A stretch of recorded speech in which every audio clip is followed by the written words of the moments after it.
Bismillahirrahmanirrahim. Assalamualaikum warahmatullahi wabarakatuh. Innal hamdalillah wassalatu wassalamu ala Rasulillah wa ala alihi wa sahbihi wa man tabi'ahum bi ihsan ila yaumil qiyamah. Kepada seluruh keluarga besar ASDP dan kepada seluruh para pengurus dan seluruh para istri pejabat yang tidak mampu saya sebutkan satu persatu, yang semoga Allah memberikan kepada kita kekuatan di dalam hati kita. Semoga kita senantiasa memiliki hati yang bersih. Semoga kita senantiasa memiliki bejana jiwa yang bening di dalam kehidupan kita.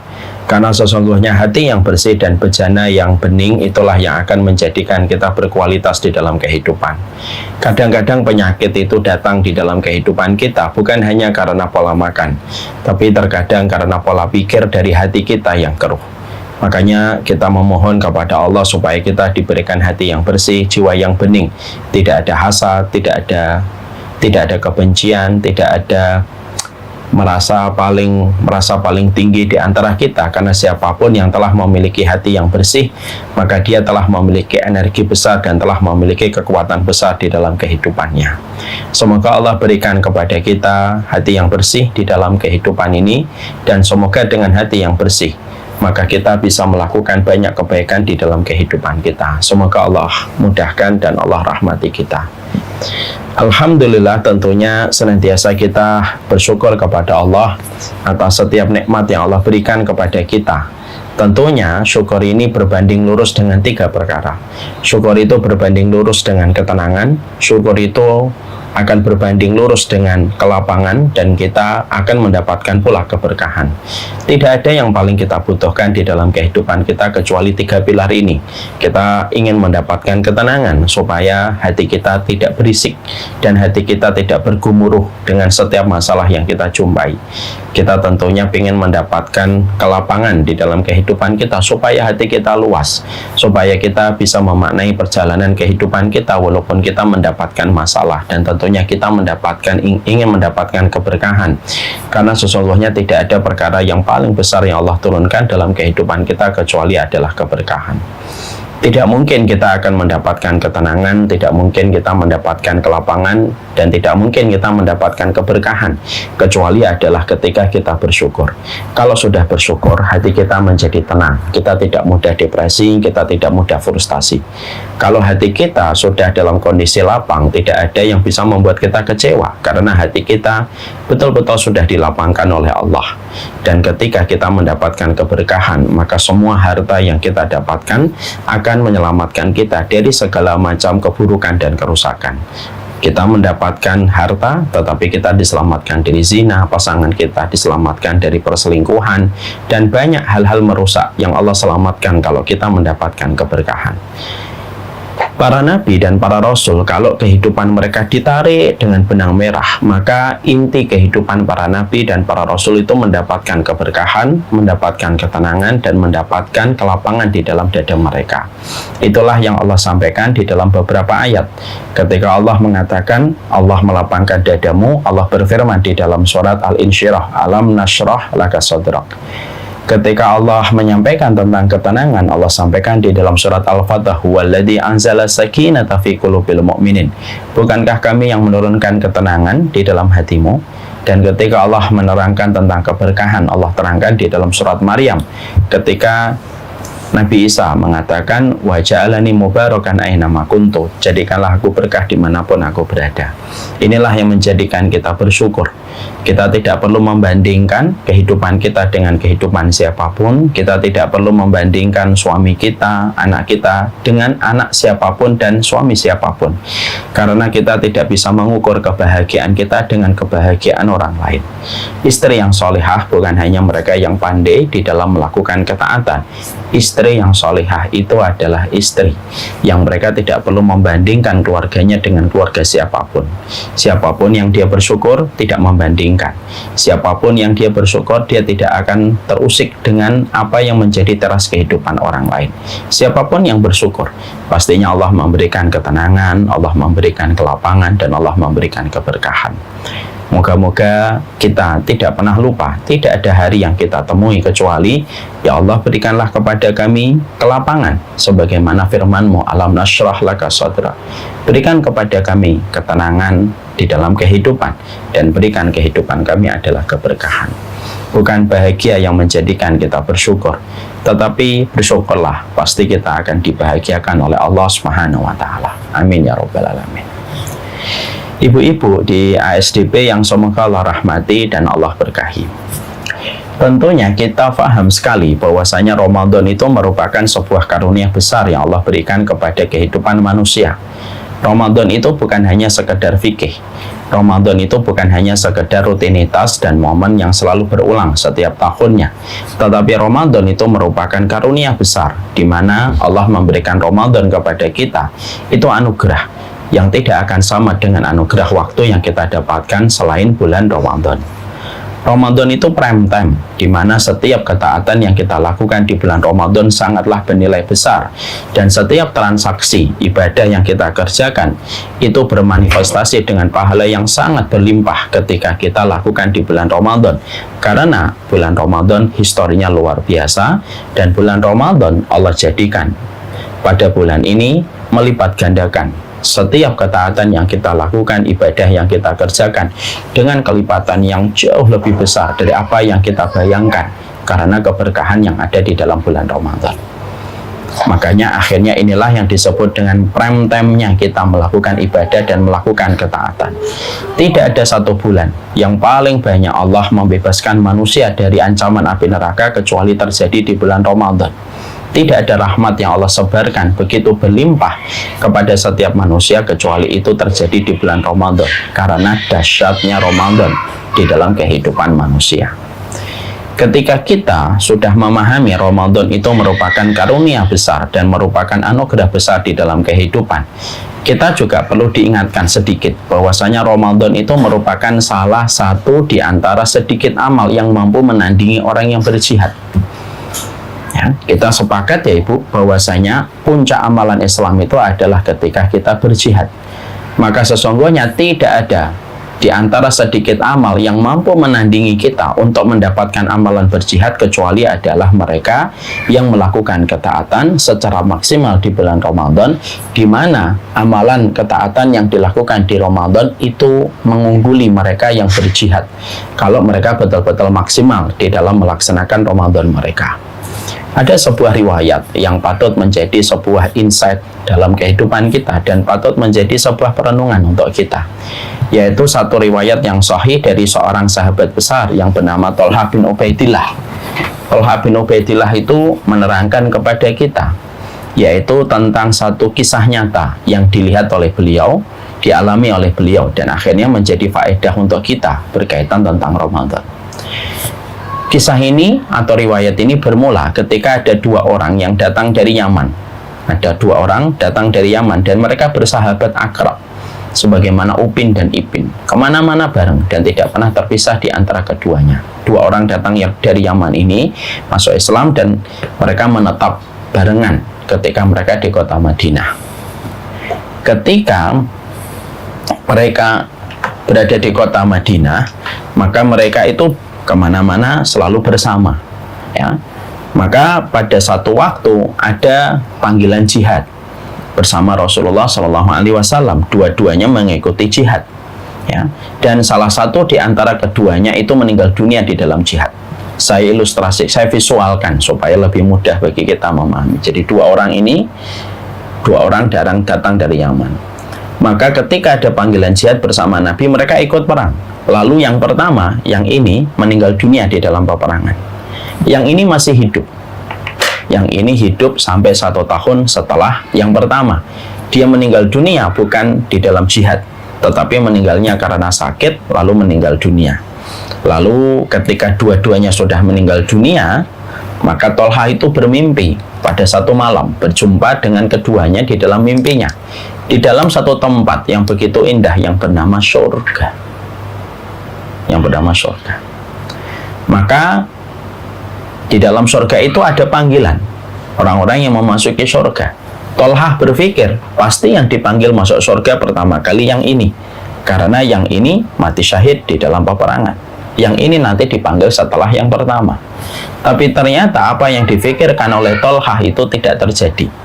Ternyata yang dipanggil pertama kali masuk ke dalam surga itu bukan sahabat yang mati syahid, tapi sahabat yang ini. Dia masuk ke dalam surga, ditinggikan derajatnya di surga. Dan begitu lama terbentang jarak antara yang pertama yang dipanggil ke surga ini dengan yang berikutnya. Ternyata setelah sekian lama, sahabat yang mati syahid ini baru dipanggil masuk surga. Dan ketika diambil masuk surga, maka kedudukannya di bawah sahabat yang meninggal 1 tahun setelah dia. Dia derajatnya yang mati syahid di bawah yang mati 1 tahun setelahnya. Begini. Maka Tolhah lalu merasa heran dengan mimpinya. Bagaimana ada seorang sahabat yang mati syahid, tapi ternyata tidak dipanggil pertama kali ketika masuk surga. Justru sahabat yang tidak mati syahid dipanggil pertama kali masuk surga. Dan ternyata sahabat yang mati tidak karena mati syahid dan mati setelah yang pertama, itu kedudukannya lebih tinggi daripada yang mati syahid. Tolhah setelah mendapatkan itu, Tolhah bingung, bangun dari mimpinya, bertanya ke banyak orang, dan tidak ada satupun yang bisa memberikan jawaban yang memuaskan untuk Tolhah. Sampai akhirnya terdengar oleh Nabi dan dipanggil ini Tolhah. Tolhah ditanya, apa yang kamu tanyakan tentang mimpimu, wahai Tolhah? Ya Rasulullah, gimana aku tidak bertanya tentang mimpiku? Ada 2 orang, yang pertama mati syahid, yang kedua tidak mati syahid, meninggal 1 tahun setelah yang mati syahid. Kenapa yang dipanggil masuk surga yang ini dulu, baru yang ini? Maka Nabi mengatakan dengan sebuah jawaban Nabi inilah yang menjadi petunjuk untuk kita. Jawaban Nabi mengatakan, bukankah sahabat yang mati 1 tahun setelah sahabat yang mati syahid, dia mendapatkan tambahan 1 tahun? Betul. Waqad adraka bi Ramadan, dan dia mendapatkan tambahan Ramadan sebanyak 1 kali. Betul ya Rasulullah. Dan dia mendapatkan tambahan sholat selama 1 tahun. Kata Rasulullah, kata Tolhah, betul ya Rasulullah. Maka Nabi menjawab, tambahan Ramadan 1 kali dan tambahan sholat selama 1 tahun, itulah yang menjadikan derajatnya lebih tinggi daripada sahabat yang meninggal 1 tahun sebelumnya, walaupun dia meninggal dalam kondisi mati syahid. Ibu bisa menghitung kira-kira berapa waktu sholat? 365 kali 5 berarti 1825 waktu sholat wajibnya aja. Tambahan sholat wajib selama 1 tahun ditambah dengan Ramadan 1 kali, itu ternyata meninggikan derajatnya, melejitkan posisinya lebih tinggi daripada yang mati syahid, dengan tambahan 1 Ramadan dan 1 tahun sholat yang dia kerjakan. Yang menarik adalah Nabi menyebutkan kata Ramadan dulu sebelum Nabi menyebutkan kata sholat. Berarti menunjukkan bahwasanya Ramadan itulah yang betul-betul melejitkan amalnya sampai dia ditinggikan di surga dibandingkan yang mati syahid. Riwayat ini, riwayat yang sahihah, patut menjadi perenungan untuk kita, supaya kita betul-betul mengerti, supaya kita betul-betul memahami begitu dahsyatnya kehidupan Ramadan apabila sudah Allah berikan di dalam kehidupan kita. Ya, dan inilah yang menjadikan kita sekali lagi harus memahami Ramadan itu bukan sekedar fikih. Ramadan itu bukan hanya sekedar momentum yang berulang. Tapi Ramadan itu merupakan anugerah dan karunia besar, di mana Ramadan itu menjadi shortcut-nya kita untuk mendapatkan rahmatnya Allah dalam kehidupan kita. Tidak ada paruh waktu yang paling cepat melejitkan diri kita untuk mendapatkan rahmatnya Allah kecuali di bulan Ramadan. Makanya kita tentunya paham, ke Bintaro ada jalan pintas, ke Bekasi ada jalan pintas, ke surga pun ada jalan pintas. Dan jalan pintas itu adalah ketika kita beramal secara maksimal di bulan Ramadan, tidak apa adanya, tidak ala kadarnya, tetapi betul-betul maksimal Ramadan kita maknai untuk menjemput rahmatnya Allah, karena itu merupakan jalan pintas manusia menuju kepada surga. Tidak mungkin orang yang jatuh cinta kepada surga, dia tidak jatuh cinta kepada Ramadan. Karena apa? Karena sesungguhnya Ramadan itu berbau surga. Maka sesungguhnya orang yang jatuh cinta kepada Ramadan itu pasti, orang yang jatuh cinta kepada surga pasti jatuh cinta kepada Ramadan. Karena bulan Ramadan identik dengan surga yang dibuka oleh Allah selama 30 hari. Itulah dahsyatnya Ramadan di dalam kehidupan manusia. Maka setelah kita memahami bahwasanya Ramadan sedahsyat itu, dan ini merupakan amalan favorit yang paling Allah cintai ketika seorang manusia itu beramal. Ini merupakan waktu yang paling banyak Allah mengampuni manusia. Dan ini merupakan waktu yang sangat banyak ketika Allah itu mengampuni setiap orang yang beriman ketika mereka mendapatkan Ramadan. Tapi di sisi yang lainnya kita juga harus paham bahwasanya Ramadan ini kita bukan hanya sekedar melakukan amal ketaatan yang kita kerjakan. Kita bukan hanya sekedar melakukan amal yang kita lakukan ketika Ramadan itu datang. Tapi yang paling penting juga adalah bagaimana kita menjaga Ramadan kita dengan hati yang bersih. Karena apa? Karena Ramadan dan hati itu merupakan satu hal yang berkaitan dan tidak bisa dipisahkan. Ini tidak bisa dipisahkan antara Ramadan dengan hati. Kenapa? Karena sesungguhnya hati kita itu adalah bejana, dan Ramadan adalah air yang dituangkan di dalam bejana. Jadi Ramadan itu sebagaimana perumpamaannya, yaitu sebagaimana gelas yang dituangkan di dalamnya itu adalah airnya, maka gelas itu adalah hatinya, dan air yang dituangkan itu merupakan Ramadannya. Sambilkan ilustrasinya supaya mudah.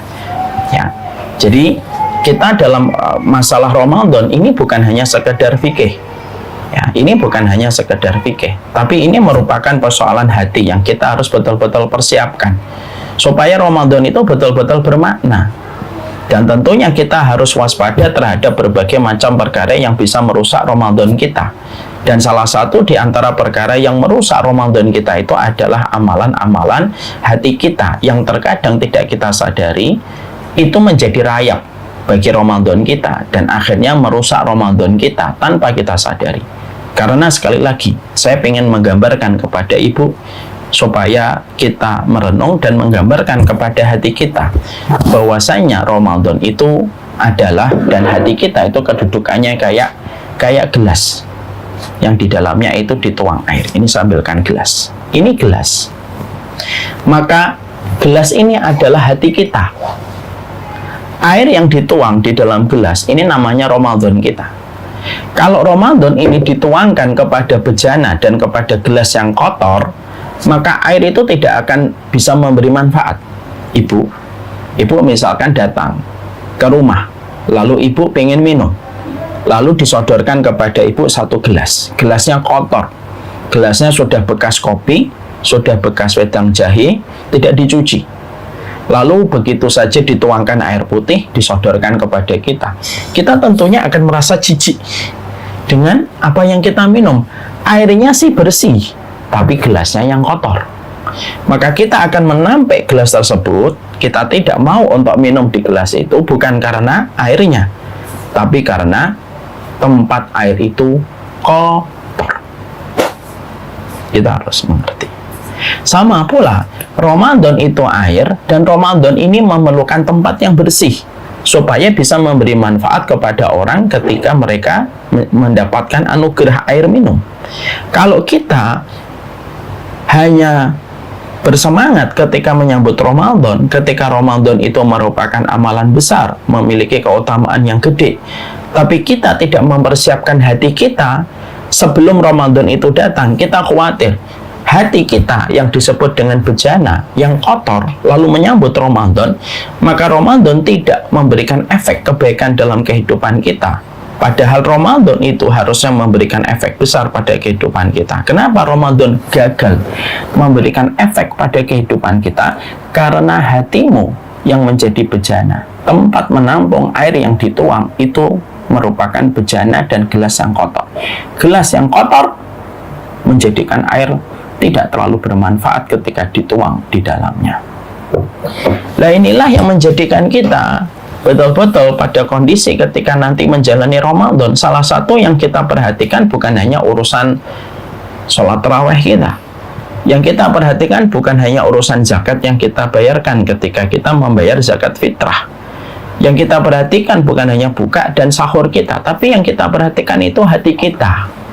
Makanya ada beberapa hal yang kita harus betul-betul sadari dan harus kita jaga hati kita ketika Ramadan itu datang, dengan penjagaan hati kita supaya Ramadan itu betul-betul bermakna. Karena ada dosa-dosa yang dilakukan oleh hati, ada dosa-dosa yang dilakukan oleh hati, yang apabila dosa itu kita tetap kerjakan di bulan Ramadan, walaupun kita puasa, Ramadan itu tidak memberi kebaikan untuk kita karena dosa-dosa yang dilakukan oleh hati kita. Kadang kita orang itu ketika Ramadan mampu menahan minuman, mampu menahan makanan, tapi tidak mampu menahan dosa yang dilakukan oleh hatinya. Yang apabila kita melakukan dosa yang dilakukan oleh hati, itu berpotensi bisa merusak amal ibadah yang kita lakukan. Ibu-ibu, saya ingin menyampaikan, tidak setiap orang yang menanam benih itu panen. Tidak setiap orang yang memberikan laporan langsung diterima oleh atasan. Ya, tidak setiap orang yang berbisnis mereka sukses. Sama pula, orang yang mereka menjalani Ramadan belum tentu mereka mendapatkan ketakwaan dalam Ramadan yang telah mereka lakukan. Dan itulah yang menjadikan kita paham, di balik ada amal itu ada perusaknya. Di balik ada kayu, ada rayapnya. Ya, di balik ada gula, ada semutnya. Di balik besi, ada karatnya. Dan kita harus paham perusak-perusak amal Ramadan yang kita waspadai dari kondisi hati yang kotor, melakukan dosa, melakukan maksiat, yang menjadikan Ramadan kita menguap, yang menjadikan Ramadan kita dimakan oleh rayap, yang menjadikan Ramadan kita digigit oleh semut sampai habis, yang menjadikan Ramadan kita berkarat. Dan ini yang terkadang banyak orang tidak menyadari.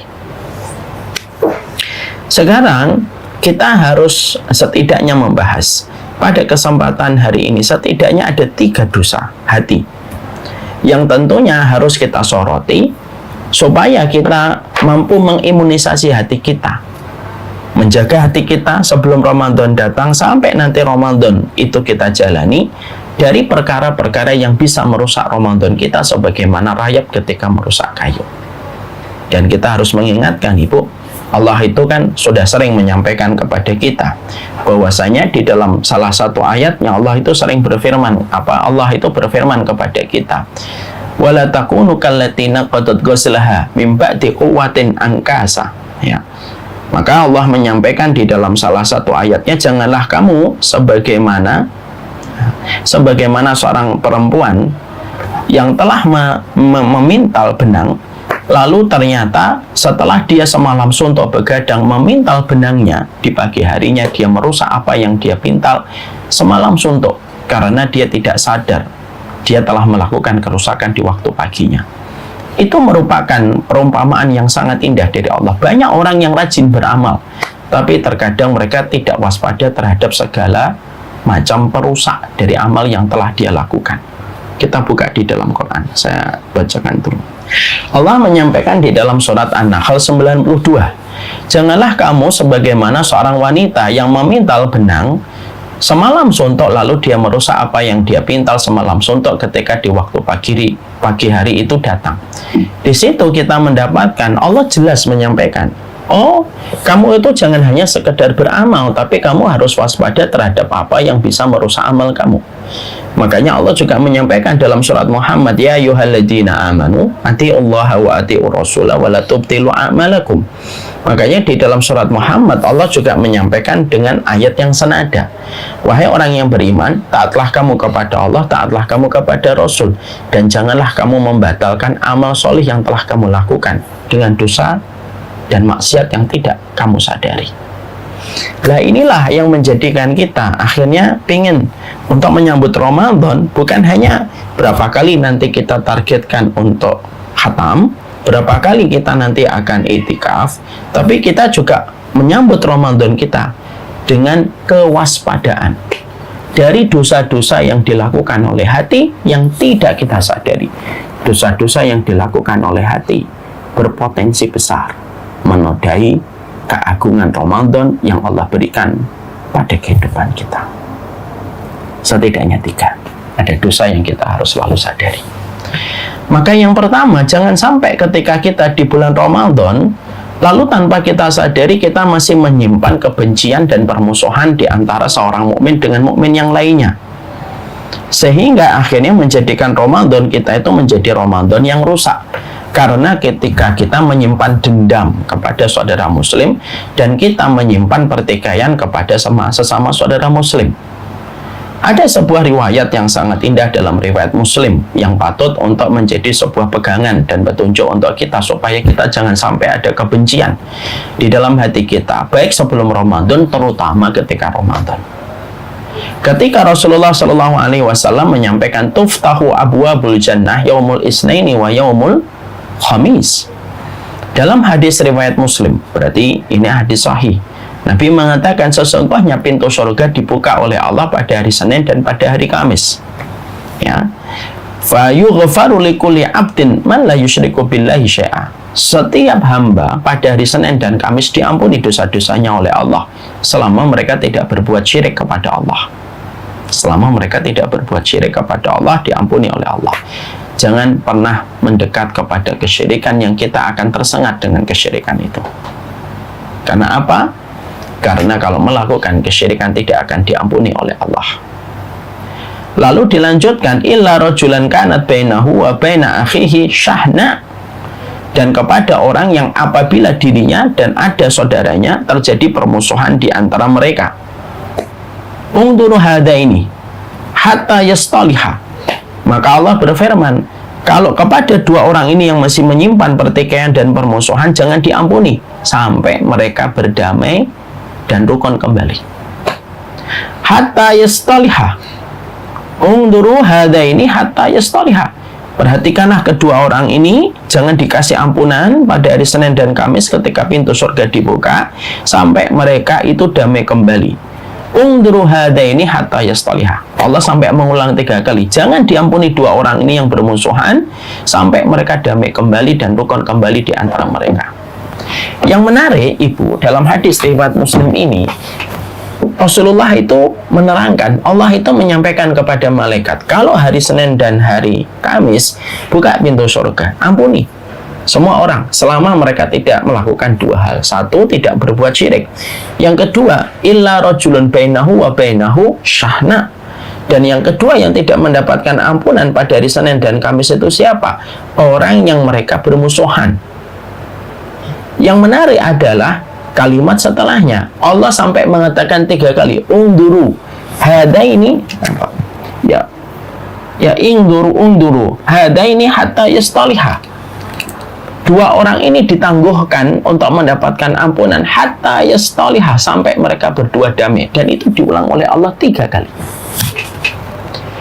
Jadi hadis ini memberikan arti kepada kehidupan kita bahwasanya ternyata ketika kita menjalani Ramadan, lalu kita terlibat dengan permusuhan, pertikaian, lalu kita mungkin ketika Ramadan, kita terbakar oleh emosi, terbakar oleh hawa nafsu, sampai bertengkar dengan suami kita, bertengkar dengan istri kita, bertengkar dengan anak kita, bertengkar dengan mungkin teman kantor kita atau istri teman kantor kita. Kita tentunya khawatir dalam hadis riwayat Muslim nomor 2565. Kita khawatir jangan-jangan inilah yang menjadikan kita tertahan tidak mendapatkan ampunan di bulan Ramadan. Kenapa? Karena pertikaian dan permusuhan yang kita rawat pada hati kita, ataupun ketika kita terlibat dengan pertikaian dan permusuhan ketika di bulan Ramadan. Makanya ketika di bulan Ramadan, ayolah kita sama suami kita saling berbicara. Ayolah bang, kita pas Ramadan jangan sampai bertengkar. Kalau Ramadan saja kita tidak bisa rukun, terus di bulan mana lagi kita akan rukun? Kalau Ramadan saja kita tidak rukun. Ada waktu quality time yang harusnya kita berikan sama suami kita dan istri kita. Saya sama istri, ibu sama suami. Duduk sebentar, mungkin makan sebentar di luar berdua, membicarakan apa yang harus kita lakukan ketika Ramadan. Karena Ramadan itu bukan hal yang biasa. Planning itu harus kita berikan. Dan kita bicara sama suami kita, salah satunya itu apa? Yuk, kita kalau pas Ramadan, jangan ada pertengkaran. Saya sebagai istri tidak banyak nanti emosi, tidak banyak baperan. Abang juga, abang jangan terlalu egois ketika pas Ramadan. Kalau pekerjaan selesai, langsung pulang, temenin kita dalam beribadah gitu. Supaya apa? Supaya kedamaian yang kita rasakan ketika kita berada di dalam rumah kita, itulah yang akan menjadikan kita mendapatkan keberkahan dalam Ramadan yang kita lalui. Kita khawatir kok kalau Ramadan ini itu tidak memberikan kepada kita rahmat, tidak memberikan kita maghfirah ketika kita banyak bertengkar. Ya, memang dosa permusuhan tidak sebagaimana dosa makan dan minum ketika Ramadan pada waktu siang. Kalau makan dan minum kan kelihatan jelas ini kayak dosa besar. Tapi pertikaian dan permusuhan itu pun juga dosa besar tanpa kita sadari. Karena Allah itu pingin sesama hambanya Allah itu kita saling rukun. Apalagi suami istri. Sehingga kita harus mengerti betul tentang perkara ini. Sehingga kita tidak hanya sigap nanti Ramadan kita berapa kali itikafnya, berapa kali kita ini, bukan hanya itu saja. Tapi Ramadan ini betul-betul kita gendingkan hati kita, bersihkan jiwa kita supaya tidak ada pertikaian.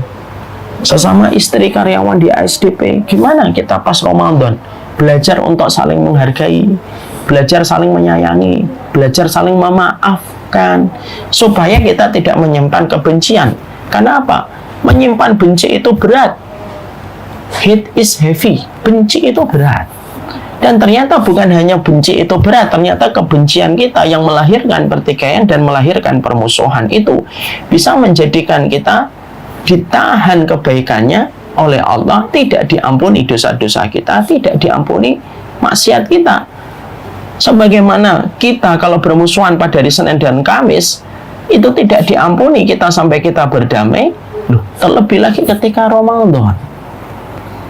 Makanya sesama muslim juga nanti ketika Ramadan tidak usah meributkan masalah fikih. Ada yang 11, ada yang 23, sama-sama kita hormati. Ada orang yang nanti mungkin Ramadannya ikut NU, ada orang yang Muhammadiyahnya, orang yang Ramadannya ikut Muhammadiyah, sedang kita hormati walaupun kita tetap memilih pendapat yang paling kuat. Ya. Itu merupakan perkara yang harus kita bangun supaya kita senantiasa mengerti Ramadan itu harus menjadi momen waktu ketika tidak ada lagi orang yang kita musuhi ketika di bulan Ramadan, dan kita pun tidak menciptakan pertikaian dan tidak menciptakan permusuhan ketika Ramadan nanti datang dalam kehidupan kita. Ini yang pertama. Ya. Makanya nanti ketika Ramadan kita harus mengedepankan husnudzon sesama saudara kita.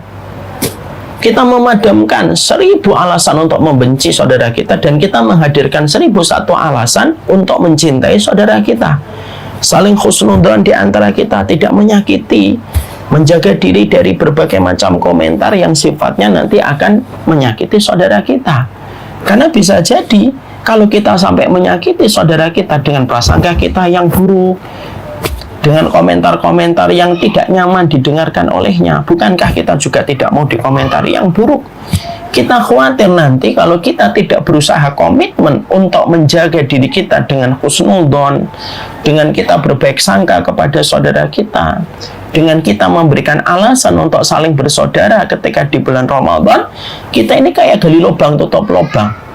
Kita mendapatkan pahala puasa ketika satu hari kita tidak makan dan minum, tapi pahala kita dibayar untuk membayar semua kemaksiatan yang kita lakukan ketika kita membenci saudara kita, ketika hati kita tidak ada husnudzon, ketika hati kita menikmati permusuhan, ketika hati kita menikmati pertikaian. Dan kita harus ingat, tidak ada yang menikmati permusuhan kecuali adalah setan, dan semoga kita tidak menjadi setan dalam bentuk manusia. Ya. Ini yang kita harus memahaminya. Ya. Kita tentunya harus paham, tidak ada manusia yang paling menginginkan kita untuk terus berdamai di antara hambanya Allah kecuali adalah Nabi Muhammad. Makanya salah satu di antara sabdanya Nabi adalah wa kunu ibadallahi ikhwana. Makanya apa yang dikatakan Nabi, wa kunu ibadallahi ikhwana, jadilah hamba-hambanya Allah yang saling bersaudara.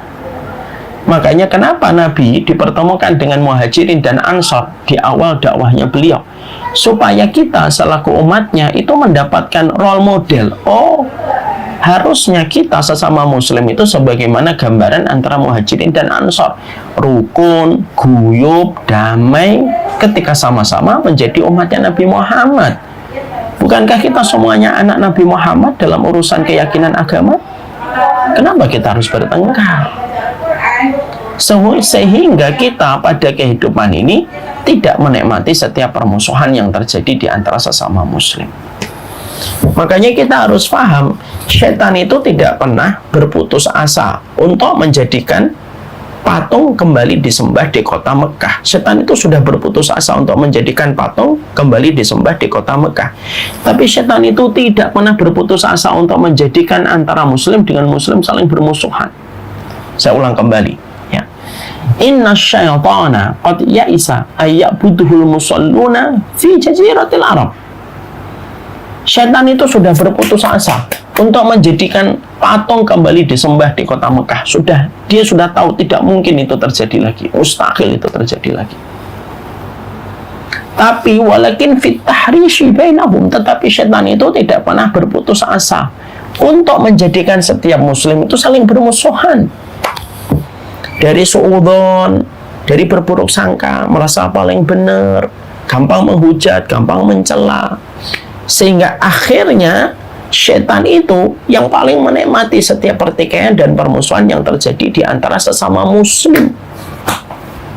Dan kita khawatir ini kalau kita memasuki benihnya Ramadan, jangan-jangan benihnya Ramadan nanti ternoda dengan pertikaian dan permusuhan ketika kita tidak mengedepankan husnudzon kita, tidak menjaga perasaan saudara kita, tidak melakukan tabayun ketika kita mendapatkan berita, lalu kita tidak memberikan alasan yang terbaik kepada saudara kita. Kita khawatir itu akan menjadi karat untuk Ramadan kita, sebagaimana karat melemahkan besi ketika karat itu mendarat di permukaan besi. Itu sebagaimana rayap yang mendarat di permukaan kayu. Dan itu kita khawatirkan di dalam kehidupan kita. Ya. Maka inilah yang menjadikan kita memahami yang pertama, dosanya hati yang bisa menodai kehormatan Ramadan itu apa? Dosanya hati yang menodai kehormatan Ramadan itu adalah ketika hatimu menikmati permusuhan. Janganlah menikmati permusuhan.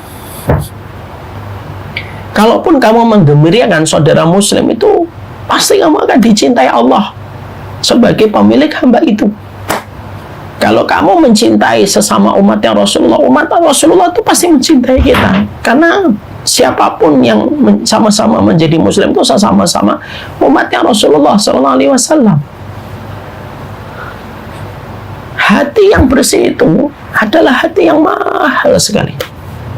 Makanya saya sering berkata, dalam banyak hal supaya kita itu punya alasan untuk saling mencintai, saya itu selalu mengatakan begini, bersatu itu perintah, bersatu itu perintah, tapi berbeda itu fitrah.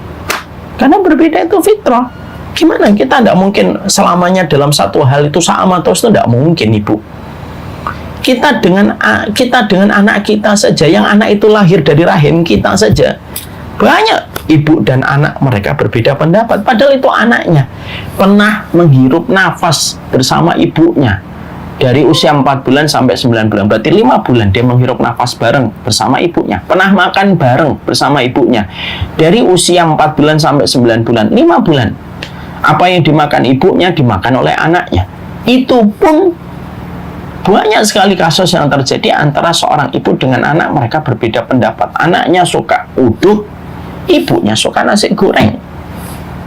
Kalau anak dan ibu saja kadang berbeda pendapat, suami istri saja yang mereka sudah tidur bareng bertahun-tahun saja masih suka berbeda walaupun mereka hidup satu atap, apalagi kita muslim dengan muslim. Manajemen kita muslim dengan muslim itu apa? 50% kita menemukan kecocokan, 50% kita berdamai dengan ketidakcocokan ketika melihat saudara muslim semata-mata mengharapkan ridho dari Allah. Makanya saya selalu membangun sebuah narasi, bersatu itu perintah, berbeda itu fitrah. Saya membangun narasi fikih itu luas, yang sempit itu hati kita. Selalu saya membangun sebuah narasi, Janganlah kita menjadi muslim sebagaimana gunting yang merobek persaudaraan, tapi menjadi muslim sebagaimana jarum yang merekatkan persaudaraan. Mari kita memasuki Ramadan tanpa ada hati membenci, dan tidak usah bagi kita itu menikmati permusuhan kita. Dan jangan kita itu bermusuhan ketika Ramadan datang, terutama antara kita dan suami kita, antara kita dengan anak kita. Cukup. Moga-moga ketika Ramadan rumah tangga kita damai, tidak ada teriakan. Ibu paham apa itu salah satu ciri keluarga yang dicintai oleh Allah? Innallaha idza arada min ahli baitin khairan ayyudkhilhumur rifqa bainahum. Allah itu ketika mencintai satu keluarga, Allah menjadikan keluarga itu penuh dengan kelembutan, dan tidak ada teriakan, tidak ada pertikaian, tidak ada hujatan di antara mereka. Dan itu yang pertama yang harus selalu kita bangun. Kita duduk yuk. Dan ini merupakan momentum juga duduknya kita, duduk dengan teman kantor kita, sesama istri, suami kita gitu. Nanti kita duduk sama suami kita sebelum Ramadan datang. Ayo kita hadirkan Ramadan tanpa ada permusuhan, supaya apa yang dikatakan Allah kepada malaikat itu tidak menimpa kepada kita. Sebagaimana hadis riwayat Muslim yang tadi kita baca, unduru baina hadaini hatta yastaliha. Tangguhkanlah kebaikan kepada dua keluarga ini sampai mereka berdamai kembali. Dan itu penting di dalam perjalanan kehidupan kita. Ini yang pertama. Yang kedua, yang senantiasa kita harus bangun pada kehidupan hati kita sebelum Ramadan itu datang, yaitu adalah bagaimana ketika Ramadan nanti datang pada kehidupan kita, kita jangan sampai memiliki perasaan jumawa, sombong terhadap amal yang telah kita perbuat dan amal yang telah kita lakukan. Ya. Karena apa? Karena sesungguhnya terkadang rahmatnya Allah itu tidak pernah menyapa hati yang meninggi dan jiwa yang melangit. Tapi rahmatnya Allah itu menyapa kepada hati yang merendah dan jiwa yang membumi. Kalau nanti di antara ibu-ibu, istri karyawan ASDP ini, diberikan oleh Allah kemudahan untuk khatam, kemudian untuk itikaf, kemudian untuk mengeluarkan zakat yang banyak, tetap peganglah hatinya supaya hatinya tidak meninggi dan jiwanya tidak melangit, lalu kita merendahkan orang. Yang merusak kita itu kesombongan atas ibadah yang kita lakukan. Kalau nanti ibu-ibu mampu itikaf, jangan rendahkan yang belum mampu itikaf. Kalau ibu-ibu mampu untuk khatam 5 kali, jangan rendahkan mereka yang khatamnya 1 kali. Kenapa? Rahmat Allah itu tidak pernah mendaki ke tempat hati yang tinggi dan jiwa yang melangit. Sehingga pastikan hati kita itu tawadhu di dalam setiap amal ibadah yang kita lakukan dan kita kerjakan. Rahmat itu kayak air, Ibu. Rahmat itu kayak air. Dia mencari tempat yang rendah, dan di tempat yang rendah dia berkumpul. Dan rahmatnya Allah itu berkumpul di orang-orang yang merendah. Karena bisa jadi ada orang yang mereka ketika malam tarawih ditegakkan, ada orang yang masih di luar masjid. Bisa jadi mereka sedang menyambung kehidupan, dan itu hukum yang wajib, dan tarawih kita sunnah. Mungkin kita bisa tarawih, ya karena kita memiliki kemudahan dalam rezeki. Tapi tidak semuanya itu orang sama kayak kita, Bu. Ada orang yang rela 50.000 hanya untuk dapat 50.000 doang. Maka dia itu harus berusaha untuk ngojek dari pagi sampai sore hanya untuk bisa mengumpulkan uang 50.000. Apalagi kondisinya hari ini susah. Saya pernah mendapatkan, saya pernah menjumpai saya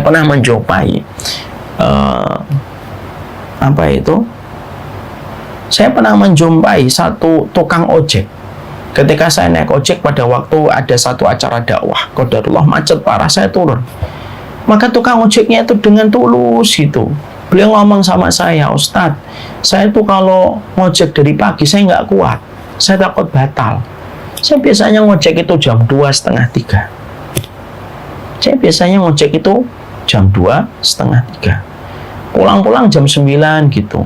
Kenapa saya pulang jam 9? Karena minimal saya harus membawa rezeki itu 70 sampai 75 ribu supaya cukup anak-anak saya. Anaknya 2 atau 3, saya lupa.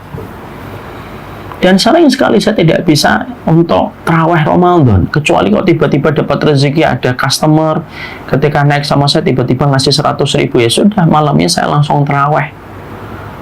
Tapi kan itu tidak setiap hari saya dapatkan bonus-bonus semacam itu, Ustaz. Dosa nggak saya kalau saya tarawihnya itu jam 9 atau jam 10? Masya Allah.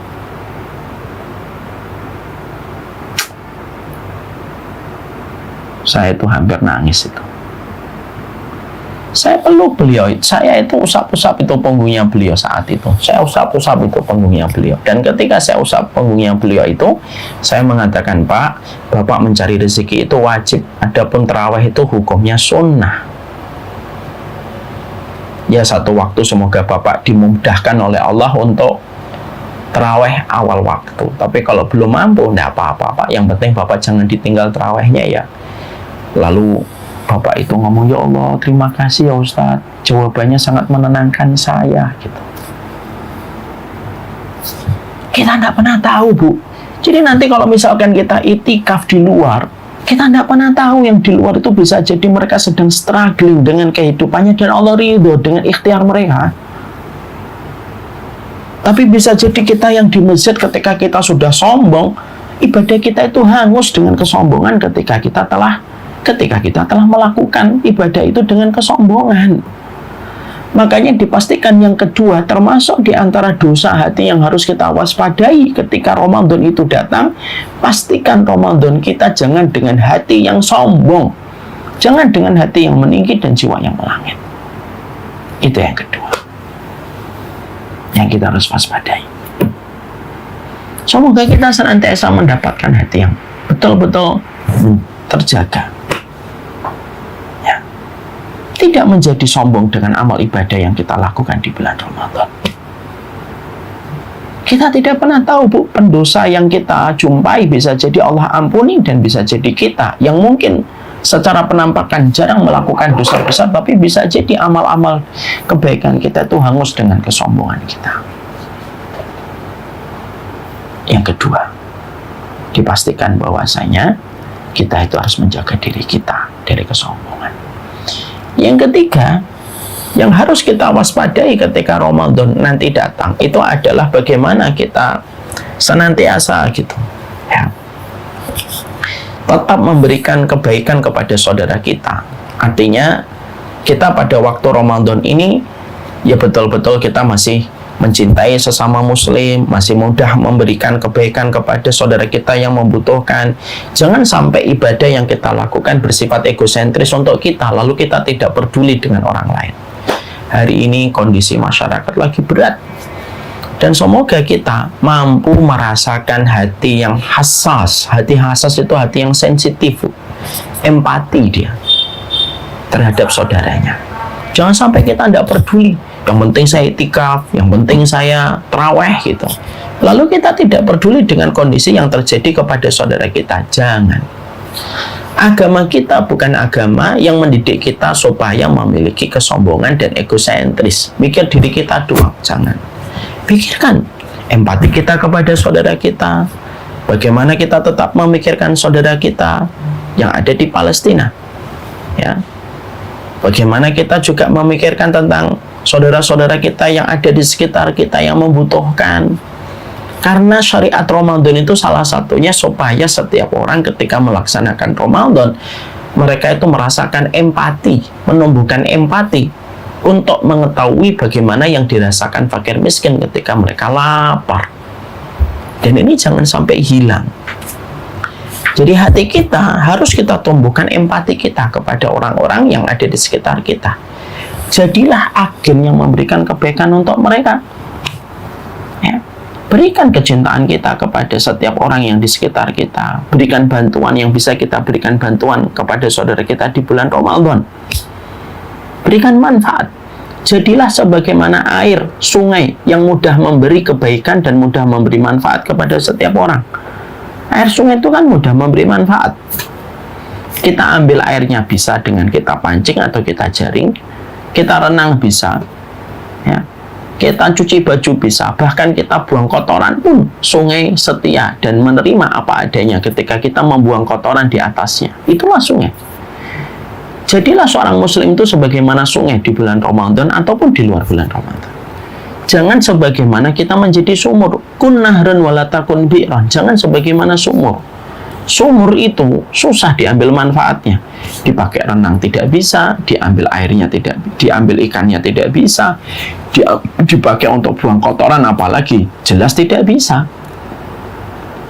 Makanya jangan kayak sumur, jadilah kayak sungai. Pas Ramadan hati kita ini harus terus memberi manfaat kepada orang. Saling mengingatkan tentang empati, saling mengingatkan tentang kepedulian. Karena syariat Ramadan ditetapkan dalam kehidupan kita itu supaya kita memiliki empati terhadap apa yang dirasakan oleh fakir miskin. Mari kita doakan saudara-saudara kita yang sedang tertimpa dengan PHK, semoga segera mereka mendapatkan pekerjaannya. Kita doakan kondisi-kondisi yang sudah dalam kondisi banyak orang yang sudah mulai teriak tentang kelaparan, kita doakan di dalam doa-doa kita. Muslim itu tidak egosentris. Muslim itu tidak individualistis. Kenapa ada syariat Ramadan? Kenapa ada syariat zakat? Kenapa ada syariat untuk membantu? Itu semuanya karena Islam itu ingin supaya setiap Muslim memiliki empati dari hatinya, baru dengan tindakannya. Dan kita menumbuhkan itu dalam kehidupan kita. Dalam kehidupan kita ketika Ramadan itu datang. Jangan sampai kita memiliki hati yang tidak peduli dan tidak empati kepada apa yang terjadi dengan orang di sekitar kita.